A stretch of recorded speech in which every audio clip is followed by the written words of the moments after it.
लावथि थखन थांगोन सुबुंनि नखर बियो दिनै जोंखौ बुंदों कांग्रेस बीजेपी नो फानबाय होननानै थांनाय 17 बोसोराव बिथाङा बडलेण्डनि बाहेरनि बर'फोरखौ एखमबा कांग्रेसनो होयो एखमबा बीजेपी नो होयो जायनिफ्राय फैसा मोनो बेनो होयो दिनैसिम कार्बि आंलंनि इस्युखौबो मावनानै होनो हायाखिसै दा बेफोरबायदि बिसिनि आखला ओंखायनो दिनै जों बुंदों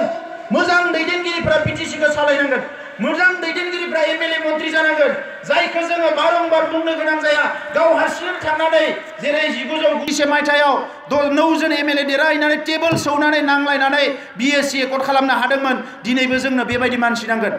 आरो बिखौ नायोबा उरखाव गोरा ब्रह्मनिख्रुइ साबसिन मानसि आरो रावबो गैया दिल्लीखौ बिथाङा मिथिगो आरो बिथांखौ दिल्लीया मिथिगो दिनै दिल्लीयाव जुदि सोरखौबा बांसिन मिथिगो होनोबा बे जाबाय उरखाव गोरा ब्रह्म बिथाङा सासे लिरगिरि जौ सेरेबनि खाथियाव थांफेरा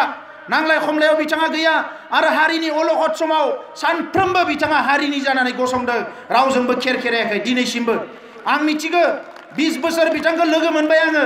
एबसुआव हाबा मावनानै बे 20 बोसोराव आंनि सिगाङावनो मालाबा बीजेपीआ बुङो जों थाखा फैसा होगोन मन्त्रि होगोन बिखौ बीजेपीनि जानानै इलेक्सन गेलेनो हो गेलेया बियो कांग्रेसआ बुङो देग्लायबो बुंदोंमोन कांग्रेसनि जानानै गेलेनो हो थाखा फैसा होगोन सरकार फैयोबा जों दिल्लीयाव बिनो मन्त्रि होगोन उरखाव गोराया बुंदों नङा आं गेलेया नांगौबा आं इलेक्सनखौनो गेलेया देग्लायबो बिथाङा गेलेया होनदोंमोन जों बिथांखौ बुंदों नोंथाङानो गेलेनांगोन जेनदो मालाय मा जानो हारिनि थाखायनो जेनदों आरो देरहायोबा गाबोन हारिनि थाखाय देरहागोन आरो गाबोन देरहानानै नोंथाङा नोंथांनि मेलेमजों जिखिनिखौ नुबोबाय बिराद स्पिड लानानै अखानायैनिफ्राय बडलेण्ड जेंना सुस्रांनो थाखाय खामानि माव जों बिथांखौ बुंदों आरो बे हिसाबैसो बिथाङा गेलेनो फैदों हारसिं गेलेनो फैयाखै दिनै लिडारफोरनि गेजेराव भिसिडिसि चेयारमेननि न'आबो बेबायदि गैला जेरैबायदि उरखाव गोरा ब्रह्मनि न'आ क'क्राझार टाउनाव ओरैनो नर्मेलि नुयोबा बिखौ एलपि मास्टारनि न' होननानैसो बुंगोन सासे एक्स एमपिनि न' होननानै बुंनाय नङा मानोना गुबुन एक्स एमपिफ्रा माहाजोन गोजासै दा नंखायनो रायजोफोर दिनै उरखाव गोरा ब्रह्मखौ लानानै बाख्नायनांगौ जेबो गैया नोंथांमोननि मेगन सिगाङावनो दंबाय थायो बियो सानफ्रोमबो राजा लामायाव फैदों सानफ्रोमबो रेल लामायाव फैदों आरो सानफ्रोमबो जि जेंनायाव गसंनांगौ होनदों बेयावनो गसंदों कुनु दिन फासयाखै मालाबा जों दिल्लीयाव लिंहरदों पकेटाव फैसा गैया 1000 2000 फैसाखौ लानानैबाबो दिल्लीयाव नुजाहैदों बियो फ्लाइट गाखोनो हायाखै ट्रेनजों थांनानैबाबो नुजाहैदों सानफ्रोमबो आन्दलनाव दंफाबाय थायो नाथाय आब'नि खोथाखौ जुदि बुङोबा दिनै आब'नि कन्ट्रिबिउसना मा नंगौ बर' आइजो हिसाबै बिथाङा आन्दलनाव फैदोंमोन होख्रावदोंमोन खस्थ' जानांदों जेल जानांदों बेबायदि गोबां आइजो दंबावो बर' हारियाव सोरबा जिनाहारि जानांदों सोरबा बुख्रेब जादों सोरबा जेल जानांदों जों बिसोरखौ बयखौबो सन्मान होयो नाथाय जायनि खामानिया जे बेखौनो मावनांगोन दिनै आब'आ एमएलए जाना दङ मन्त्रि जाना दङ बेवहायनो था दिल्लीयाव थांनानै गोदानै दिल्लीनि दरजाफोरखौ संनायावनो सोरजों माबायदि रायलायो बेखौ सोलोंनायावनो 2-3 बोसोर थांगोन फारसेथिं जोंहा एनडिपिनि सिजफायारा 12 बोसोर जाबाय सेंग्राफ्रा डिजिग्नेटेड केम्पआव दङ बिसोरखौ न'आव लाबोफिनांगोन माखासेया थैजासे जेल जानो ओंखारबाय बिसोरखौ बासायनांगोन माखासेखौ फासि होनो ओंखारबाय बिसोरखौ जोङो रैखा खालामनांगोन मानोना गावनि उदैनि थाखाय बिसोर सोमावसाराखै बिसोर हारिनि थाखायसो सोमावसारदों आरो आंनि नङा मालाय मा जानो आंनि बिमा बायदिनो सोरबा बर' बिमाया जोनोम होनाय जोहोलावफोर बिसोरखौ जोंहा बासायनांगोन नाथाय बि फारसेथिं बिथांमोना जेबो फंसेबो खोथा बुङा ओरैनो रायजोफोरनो बुंनोल' जों ओरै मावदों जों ओरै मावदों जों जेलनिफ्राय बरनदों जों उमुक खालामदों जेबो मावाखै मावदोंबा दाख्लैबावै मानो मावाखिसै 13 मास रन्जन दैमारि बिथाङा फास्ट ट्रेक कर्टआव थांनो गोनां जादों आरो सरकारा गोसोबा बेखौ जेरैखि जाया बासायनो हायोमोन किन्तु बिथांमोना जेबो 1% खामानि मावाखिसै आरो दिनै जोंनि खौसे जानायखौ नुनानै हारसाफोरनि गेजेराव बानसावदों एबसु एनडिपि लोगोसै गुबुन हारिफोरखौ सिगिदों तारमाने नोंथांमोनखौ बुसिगोन सौसिगोन गावसिगोन बिसोरनो भट होनो नाङा बिसोरजों थांनो नाङा नाथाय गुबुन हारियाबो बुजिबाय दायो नोंथांमोना मैया नुदों जायजों इसिबां दावराव दावसि जालांबाय बै हारिनि राजखान्थि हान्जायानो बिथांमोनजों नङा एनडिपि थानायजोंसो लोगो जाफैदों मैया पेपाराव नुदोंना एआइडिएफआ फैना सापर्ट होफैदों मानो बिथांमोना मिथिबाय सोर आसोल सोर नकल सोर एक्चुअली जाथिनि थाखाय सानो मावो आरो सोर जाथिनि थाखाय साना मावा ओंखायनो सोनाबथिंजाय गुबुन हारिफ्राबो लोब लोब ओंखारजोबखाबाय जोंहा बाक्सा जिल्ला हिसाबै कक्लाबारियाव कुनु सन्देह गैया कक्लाबारि ओनसोल सिमला बे ओनसोलानो गुबुन जायगायाव जेरैबायदि पुलिस मिलिटारिजों बेसेबा बोसोर जुजिनांदो बे ओनसोलावबो बेबायदि जुजिनांदो ओंखायनो बे ओनसोलनि बर' हारिनि गेजेराव हारि अननाय हारि सिबिनाय बेजों सोरनिबा गरसे गरनै थाखाया खुनु दिन देरहानो हानाय नङा बेखौ आं फोथायो सोरबा फोथाय दा फोथाय दा नंखायनो रायजोफोर आं गोबां खोथा बुंला इलेक्शना फैगोन गाबोन समफोर सावगारिखौ मोनगोन आनसलिकआ बुंफैगोन जोंनि एनडिपि प्रग्रेसिभ गुबुन गुबुन आफादफोर दङ इउपिपिएल जोंहा बिपिसिआइ बिथांमोनाबो ओंखारफाबाय बयबो बुंफैगोन नोंथांमोना जाहाथे रेडि जायो 90% ज' जानांगोन 10%खौ बिपिएफनो होनांगोन नङाबा गाज्रि नुगोन बिथांमोननियावबो थानांगोन खेबसेयावनो जोबबा मोजां जानाय नङा आरो उनाव होफिनगोन मोजां जायोबा आरो बिपिएफआव थानाय जोंहा बिदा फंबायफोरखौबो खावलायनांगो गावस्रा गावस्रि जायोबा जोंहा बर' एमपिआ जेनगोन आरो एमपिखौ दायो बिपिएफनो नाङा एमपिखौ जोंनोसो नांगौ दिल्लीयाव सावरायनायाव जोंहा मदद खालामनो थाखाय ओंखायनो एमपिआव जाहाथे बयबो ज' जायो गाबोन बिटिसिआव जुदि ज' रायलायोबा जोंबो रायलायगोन बिदा फंबायजों मानो नांलायबाय थानो जोंलाय जोंबो गाबोन रायलायगोन एमएलएआव गाबोन रायलायोबा जोंबो रायलायगोन मानो रायलाया जानो सोरबा एमएलए जाखानाय मानसिया गोरोंबा हारिनि थाखाय खामानि मावनो ओंखारोबा बिखौ एमएलए बानायफिननायाव जोंहालाय माथो आफसुस दङ जुदि हारिनि मावाखैबा रायजो राजाया मोजां मोनाबा बेखौथ' लाबनायनि खोथा गैया दा दंखायनो एटलिस्ट नैबे एमपिआव जाहाथे बर' हारिया खौसे जायो आरो जों खौसे जायोबा जिखिनि भटखौ मोनगोन गुबुन हारियाबो दिनै गावस्रा गावस्रि जाखाजोब्बाय जोंजोंबो आदा फैबाय मालायनि इसे भट मोनबानो देरहागोन आरो बे भटखौ अलरेडि जोंनो मालाय हारिफ्रा दिनै जोंनो एसुरेन्स होबाय आदिबासिफ्रा फैबाय गुबुना फैबाय गासैबो जोंनिया फैजोब्बाय दा बेनिखायनो एबार जोंनि साननाय हनायखौ बिथांमोना बुजि मोनजोब्बाय आरो सोलायनाया एबार फैगोन दा बेखौ जाहाथे नोंथांमोना गोसोआव लाखियो जोङो आन्दलन खालामबाय भारत सरकारनो गोबां लाइजाम लिरबाय आसाम सरकारनो गोबां लाइजाम लिरबाय बिटिसि ओनसोलाव बयनिख्रुइ फार्स्ट हानि जेंनाया जोबनांगौमोन मानोना जोंनिनो सरकार किन्तु दासिम बिटिसि ओनसोलाव हानि जेंनाखौ बिसोर सुस्राङाखिसै जों नायबावगोन आरो मास मोनथामसोनि गेजेराव जुदि हानि जेंनाखौ सुस्रांनानै होआबा बिसोरनि दायित्व बियो जोङो बिथांमोनखौ सुप्रिम कर्टआव केस होगोन हानि जेंनाखौ सुस्राङैनि थाखाय अलरेडि अल इन्डियायाव बुंबाय थादों अल इन्डियायाव गोबां एनजिअफ्रा जोंखौ बुंबाय थादों नोंथांमोना जोंनो लिस्टखौल' हर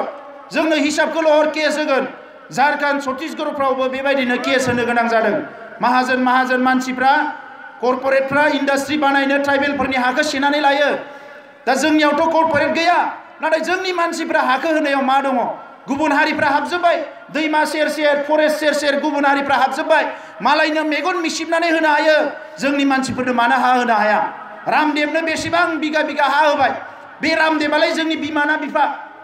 बेसे कौटि थाखा मोननो बिटिसिआलाय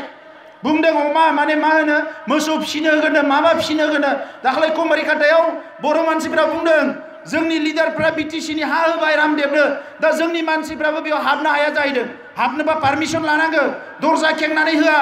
मालाय मानसि बायदि लै सैसो खालामो सोर रामदेव बिलाय आरो जोङो गाबोन समफोरो बिटिसिआव जुदि सरकारा सोलायनाय फैयोबा रामदेवखौ हरजों हर थफ्ला लुना खारहोनांगोन बेखौ बेबायदि हा होनो हाया जोंनि हा बियो जोंनि आबै आबौआ बेखौ हाग्रा दानस्रायनानै मानसि थानाय खालामनाय बियो जोंहा बे हाया गैयाबा गुबुनाव हा गैला रामदेवालाय नोंहा बिहार इउपि जेरावबो हा मोनगोन जोंहा बर' फिसा थांनो हा मोनगोन नामा हाग्रामाया फैसा दोङोखाय बायना लाहैनो हागोन दिल्लीयाव सोर साधारन बर' फिसाया दिल्लीयाव हा बायना लाहैनो हानो रामदेवाथ' नोङो जेरावबो मोनो मानो जोंनि हाखौल' नायगिरदों बेलाय गाबोन जोंहा इन्डास्ट्रि बानायनांगौ कलेज लुनांगौ इउनिभार्सिटि लुनांगौ स्टेडियाम बानायनांगौ एयारपर्ट बानायनांगौ बहा मोननो हाया जोंहा बिनो 300 400 500 बिगा हा होना दोनोबा जोंनि गेजेरावनो हा गैयै दङ रोजा रोजा दैमाजों खुरखा जानाय बहाबा होखार जानाय फरेस्टनिफ्राय होखारना हरजानाय बे मानसिफोरनो रामदेवनो होनाय हाखौ रानना होबानो जायो बर' फिसाफ्रा आरामै आलो गोजोनै थागोन आरो बेखौ खालामनो गोसो गैयाबा गावनि मुङावनो लिरनानै ला 5000 बिगा हा नांगौ आंनो रायजोफोर गाज्रि मोननाङा आंनो हाखौ नांथारसिगोन नों लिरना लाना 5000 बिगा अब्लाबो महिलानि मुङावनो थागोन जों मोजां मोनगोन एटलिस्ट महिलारिथ' सोरबा देबथ' नङा दा नैफोर खोथाफोरखौ बिथांमोना सानला दा रायजोफोर जेसेबां बुङो आंहाबो गाज्रि नाङो आङो सानफ्रोमबो फुङाव आर'ज गाबो बिथांमोना बिराद हेलिकप्टारफ्राव बेरायो ओंखायनो मोजाङै मोजां बेरायनो हाथों आंबो आर'ज गाबो लामायाव बिराद गारि सालायो गारिफ्रा मोजाङै मोजां थांथों आंबो अराय सम आर'ज गाबो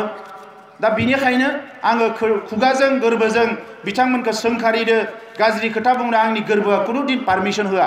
नाथाय जेला रायजोफोरखौ बिथांमोना दादा दिदा थगायो अब्ला आंनियावबो सोंलु फैयो आङो मानो एबसुनि आफादगिरि जाखो जुदि सोरनिबा नंखाय खोथाखौ जुदि एन्सार होनो हायाबा सोरजोंबा गिना थानो गोनां जायोबा आं मानो माने आबसुनि आफादगिरि जाखो मैया दाख्लैनिफ्राय बिराद मेसेज हरसोदों साबधान आफादगिरि बांद्राय जाबाय नोंनिया आं बुंदों बे साबधानफोरखौ गिनायबा बे 15 बोसोर 20 बोसोर बिसोरनि माने सिलाय जानना दोननायनि गेजेर गेजेर थाबायनाय नङामोन होननानै आरो सानफ्रोमबो आंनि सिकिउरिटिखौ लानानै बुङो आं एप्लिकेसन होनानै सिकिउरिटि लायाखैथ' रायजोफोर सिकिउरिटिखौ गभर्नमेन्टआ होदों दा गभर्नमेन्टआ जासिनानै होदों आं नाङा होननानै खननै खनथाम लाइजामबो लिरबावबाय बुंबावबाय आङो सिकिउरिटिखौ लांजोबदो बिथांमोना लाङा आं मा खालामनो होमबा आंथ' जेबो खालामनो हाया दा बिथांमोना मालायनियाव 10-15 जों नोंनियाव थानायालाय माथो दङ थाथों दा बेबायदिनो थाबाय थादों आं एमएलएबो नङा एमपिबो नङा आंबो मोजां मोना मानो बेबायदि एमएलए मन्त्रि नङालासिनो भिआइपि बायदि पुलिस लाना गिदिंनो मानो सरकारा होखो सरकारनियाव सों आसाम सरकारनियाव आंनो मानो पुलिसखौ होदों आंथ' गियाखै दा नैबे थासारिया बिटिसिनि थासारियानो थिनदों बिथांमोननियाव रिपर्ट दङ सोर मा बुङो सोर मा बुङा बैनि थाखायनो सिकिउरिटिखौ होनानै दोनदों दा जियानो जा बेफोर खोथाया बिसोरनि राजनितिनि खोथा बे थांबाय थागोन बेखौ लानानै जेबो साननांगौ गैया बयनिसिमबो आङो खेबसेबाव अननाय सिबिनायखौ बावहरबाय 23 तारिखआव इलेक्शना जोबगोन बयबो खौसे जानानै एबार खुनु भट नस्त खालामालासे गुजरात हारियानायाव थानायखौबो लिंहर मालायफ्रा थांजोबो बांगालफ्रा भट होनोबा लोब लोब फैजोबो जोंनियाबो फैनांगौ भट होनाया जोंनि बयनिख्रुइ देरसिन अधिकार गणतन्त्रआव गावनि लिडारखौ गावनो बानायना लानो हायो भट होनानै ओंखायनो बयखौबो लिंहर आरो बयबो जि सावगारि मोनो बे सावगारियावनो भटखौ होनांगौ आं बेखौ खावलायबाय आरो जोबथारनायाव जोङो बयबो खौसे जानानै दावगालांनांगोन रायजोफोर उपाय गैया दाख्लैबावै तामुलपुराव आंनि जायगायाव थांनानै बिराद गोग्गानाय बायदि मोन्दों आरो ओरैबायदि बखिहैदों किन्तु मिटिंआव लिंदों 99 नि मास्टारफोरखौ साख्रि होनो होननानै